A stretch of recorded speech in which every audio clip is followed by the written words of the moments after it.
They looked at oral versus vaginal micronized progesterone for treatment of threatened miscarriage. So women who were having recurrent pregnancy loss or women who were dealing with vaginal bleeding in early pregnancy.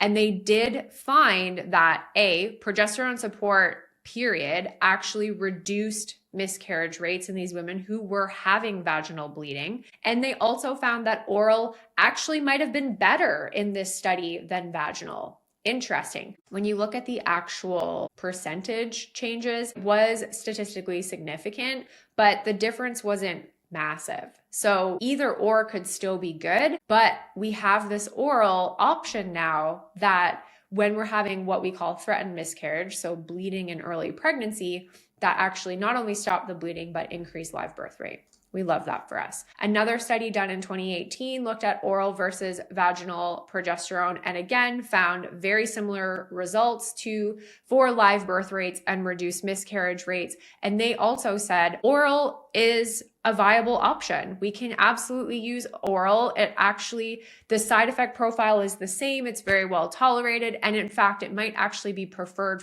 by clients because it's not vaginal. So there's not that little bit of extra unnecessary discomfort that some people might feel with using a vaginal gel, cream, or suppository. But basically looked at saying, and this was done in a fresh cycle IVF actually, so a fresh transfer, basically saying the same. We're seeing the same results. So at the end of the day, when we're making progesterone prescriptions, when you're advocating, yes, you probably hear more about vaginal progesterone. It's definitely, in my experience at least, been used more abundantly in the fertility world. I 100%, even just a couple years ago, was like, no, you need vaginal, really pushing that. And now we're seeing some more confirmation coming out in the research saying, actually, it's just as good. And if anything, oral is probably more preferred from our clients. So let's try to make the experience as comfy, cozy, easy peasy as possible. And oral's likely that, but you can't go wrong. So if you have oral and you're stressed that it's not vaginal and everyone you know is using vaginal,